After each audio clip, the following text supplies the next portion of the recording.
want to be mean here, but Mikael Granlund's a pretty nice dude. And at one point, he was a pretty productive NHL forward. But he's got to go, like now. Good morning to you.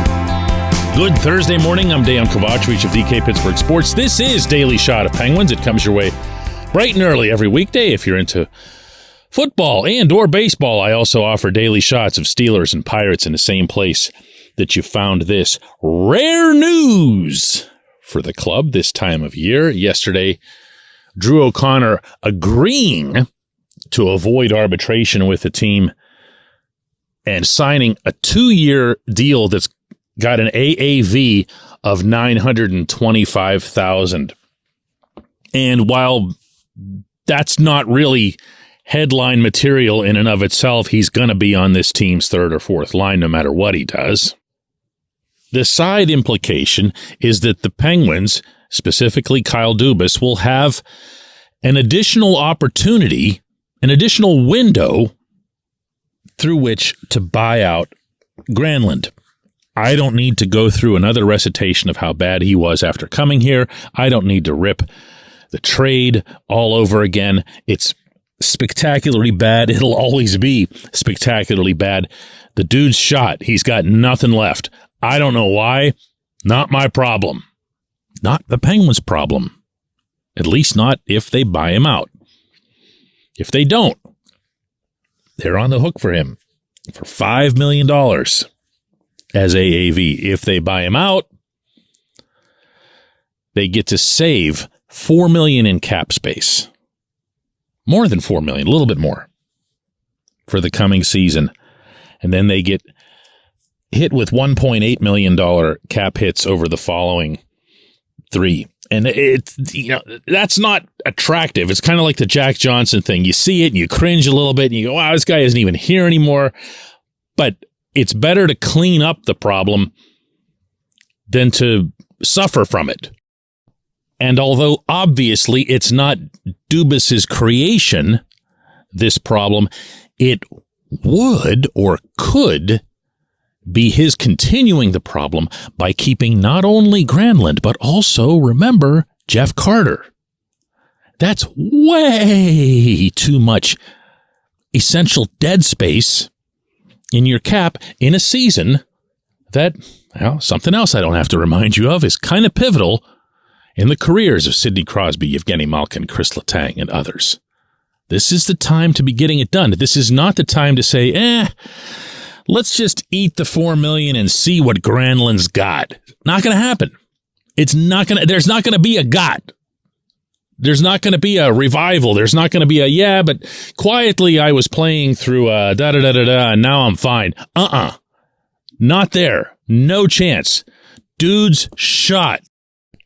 But there's another component to this, and if you've been a regular listener to this program, you'll have heard me speak of this already, but it's worth a reminder.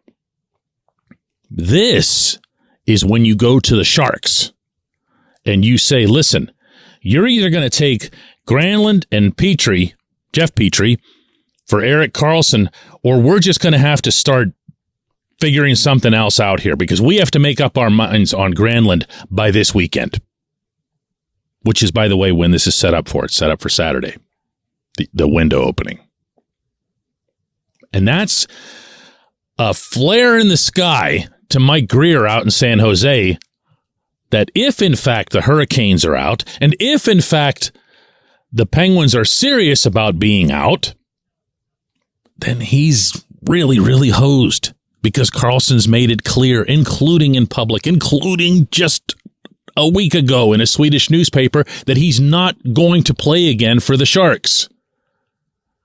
So what's Grier going to do? He's going to sit on an $11.5 million cap hit, and he's going to have nothing to show for it, including toward the Sharks' rebuild. He's not going to have draft picks to show for it. He's not going to have prospect. He's not going to have anything. He's not going to have anything, and the team's going to be horrific.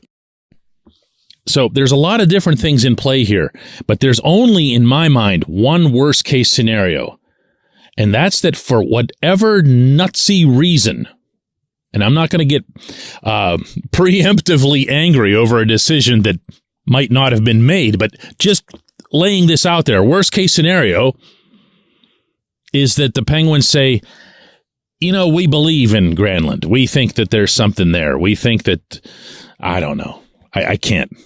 I saw him play. You saw him play. Here's the funny thing about Granlund is even if he were the version of him from a couple of years ago in which he put up 72 points, a lot of them were on the power play, a lot of them were second assists, but 72 points is 72 points. And if you have this guy on your roster and you say, we think we can get a little bit of production from him on the fourth line or whatever, here's the other thing. And this is how out of this world clueless Ron Hextall was in acquiring this player and clearly not having communicated anything about it with his head coach in advance. Granlund might be the worst fit or one of the worst fits we've seen for the Sullivan system, acquired from the outside since Derek Brassard. Can you think of a more egregious example? I know, Ryan Reeves, right? Because Reeves is tough. But Brassard, seriously, was a guy who did not have or utilize straight line speed to get in on the forecheck. That's all Sullivan wants, man. Unless your name is Sid or Gino, all he wants you to do is to be able to outrace somebody to the end boards. And Granlund can't do that to save his life. And Granlund isn't even that guy if he could. He's a side-to-side player, completely old-school European East-West player. There's no fit, there's no resuscitation, there's no rescuing this trade. End it, just end it. When we come back, J1Q.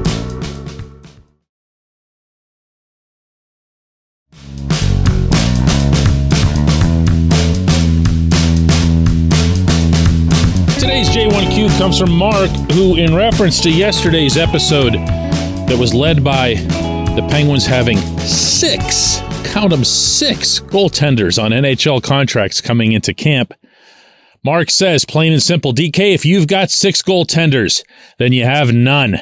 I kind of had a feeling when I heard the first part of that phrase, that's where you'd be headed. And I'm sure that's where a lot of people will be headed on this subject, especially after the dubious showing that Tristan Jarry just had for this franchise really over the past couple of years.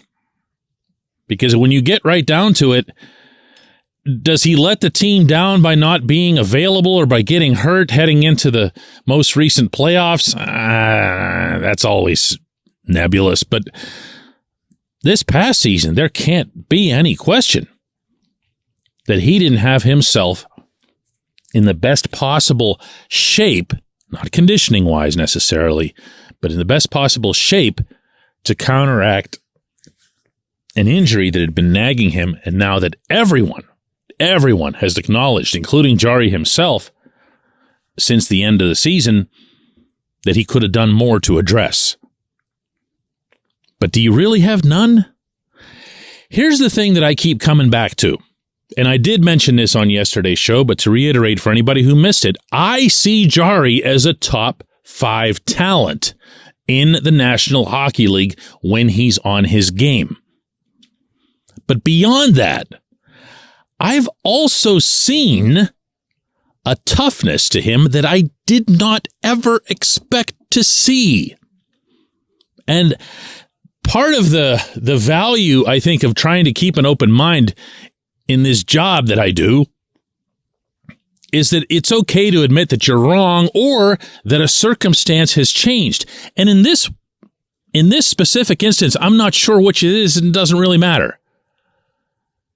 Because I thought Jarry, after that Islanders playoff debacle, might have been somebody who was just a marshmallow upstairs and couldn't be trusted with anything of importance for the duration of his career. Kind of how we all thought that about Marc-Andre Fleury, also against the Islanders.